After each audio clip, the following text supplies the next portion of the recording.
Hey everyone, welcome back to Hey Buck Outdoors. Today we're going to be taking a look at the BPS Knives Savage. It's a newer offering from BPS Knives. As you know, I've reviewed a couple different fixed blades from them, so we're going to dive on in and see what this knife is all about.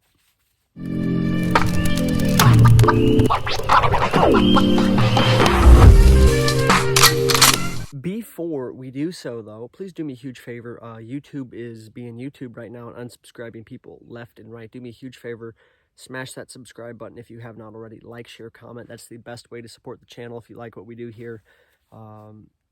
Self-funded, all that good stuff. Don't have any sponsors, so you guys are the sponsors of the channel, so I'd really appreciate it if you went and helped me out real quick with that. So again, for those of you who know, BPS is a knife company based out of the Ukraine.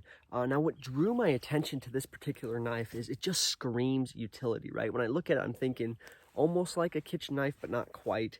I'm kind of thinking of that rustic look, just an overall well-built camp knife, from what I can tell, a utility fixed blade, which is, if you guys know the channel, is what I am all about. So full tank construction through and through, dark oak handle scales. BPS does some great work with their 1066 steel. It's a high carbon. Kind of got almost a mirror finish on there, so pretty neat. So let's dive on into the specs real quick and then do some testing and figure out if this blade is right for you. Just take a look at that beautiful, I think it's stainless steel. I could be wrong though. It says high carbon on here.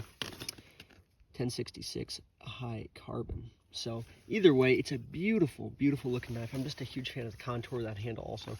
So something I love about this is it comes in right at the $40 price point. So BPS is really good at making high quality tools for a pretty affordable price, which is something I think, especially right now with inflation and how crazy everything is, we really appreciate it as the consumer.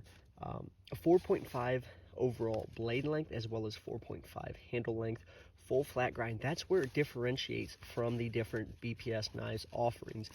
As you can see here, something like this is just going to be good for kind of like a jack of all trades and master at none. While a Scandi grind might be better for just bushcraft task, this can be, a food prep knife. If you want to have a knife dedicated for like making camp meals and you just throw it in your stuff, this knife could definitely do that for you. So this blade has 1/8 of an inch stock fitness, and it does taper down towards the point, kind of a drop point style design. One thing I will mention, just to be completely honest with you guys, is the handle scales were pretty loose when I got them, but I just took a little Allen wrench and fixed that up. So overall, not too bad. That's something I love about BPS, is you do have these little bolts there that hold on the handle scale. So if you wanted to like work with this knife and customize it, micarta handles, all that good stuff, you could definitely do so with something like this, rather than it being pinned in. You have that lanyard loop right there. Pretty good construction.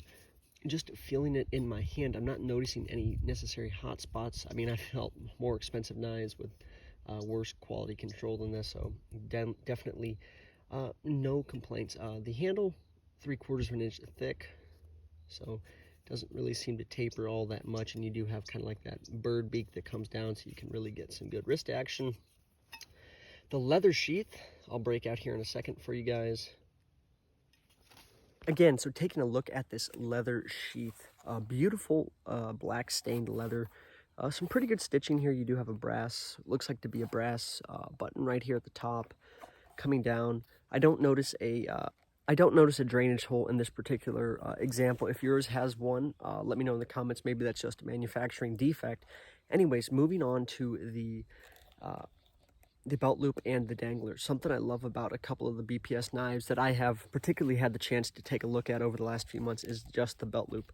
So you do have a pretty large size belt loop. I'd say probably 1 3/4, almost 2 inches. So most utility belts are going to fit in there. And you also have this dangler option, which is really nice. That's typically how I wear my belt knives when I'm hiking.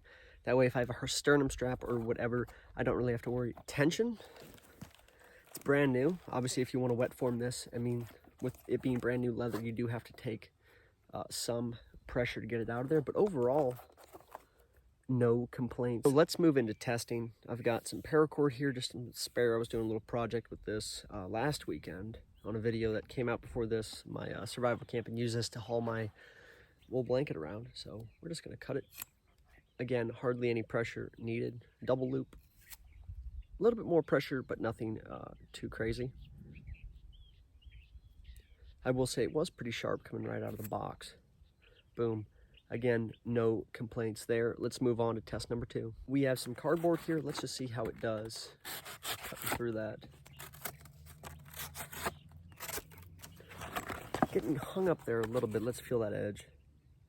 Oh, I'll tell you what it is. There's a little tape thing right here, and that tape's getting on the blade. But yeah, slices right through it. Very slicey. The great thing about having a thinner stock, like 1/8 of an inch, is you do get that good sliciness, as I call it. You know, ability to just chop right through stuff. I mean, not much pressure needed at all.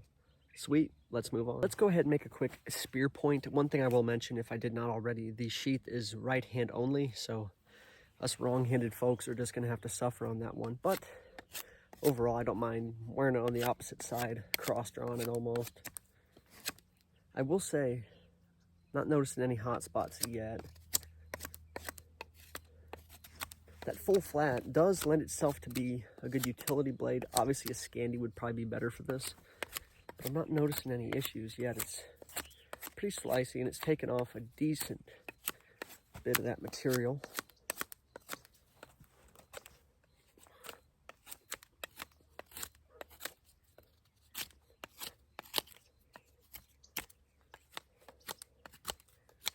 Look at that.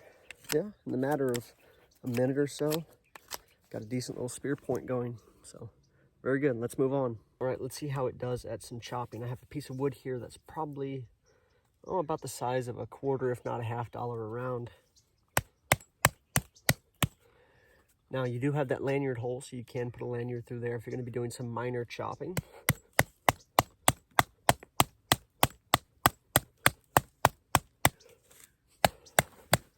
Definitely biting in there a decent bit.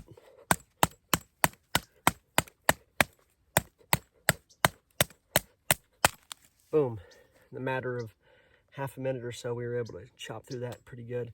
Definitely quite a bit of effort needed, though, to do that. Let's check out the edge profile on this guy, and then we'll move on. Let's check out how the edge is holding up on this BPS Savage. I'm going to run my thumb along it very lightly so I don't cut myself. Not noticing any dings. See if the camera can pick anything up. Definitely the edge is holding on there pretty good. The one thing with 1066 over something like your S30V, S35VN is you're going to have to sharpen this a lot if you're using it on the regular. So that's something to keep in mind for sure. You do have a 90-degree spine. I think we have a no burn order effect, which doesn't make sense because it just rained. But otherwise, I would hit that with a ferrous rod. Anyways, no complaints. Let's move on to final thoughts for this BPS. I think for $40, it's hard to find a good utilitarian fixed blade anymore. I'd say BPS and Joker knives are probably top of the line there when it comes to a full-size camp knife like this. Do a nice close-up for you guys so you can see. It is almost a mirror finish. You can almost see the camera in there. Kind of cool. I will say, though, with 1066, if you live in a high humid environment, I would take extra care to oil this thing, or if you're going to put like some like a vinegar or mustard finish, something like that on there, or patina, not a finish, my bad. Definitely, I'd probably do that, keep it oiled. You're going to get some staining on here, but overall, fit and finish is pretty good. The handle scales are not finished, so you're going to have to do that if you want them to hold up, again, in a high humid, if not a wet environment, if you're going to use this as like a fishing knife or something like that. Now, a competitive option that we can run in right around that $40 mark, another offering from BPS, is their Adventurer. This one has been beat to heck and back, as you can see, but they're very, very similar. I don't know if you can tell, but I think the main differences between these two is they both have lanyard loops. They're both full tang. This one is Scandi grind, though, and I will say the thickness on the Adventurer, it's just a slightly thinner or thicker stock. Which do I prefer? I'd say, you know, they're probably both neck and neck. For pure utility, I'd go with the BPS Savage, just due to the fact of that full flat grind, which is so hard to find on a lot of camping, if not full-size belt knives. So that's something definitely to keep in mind.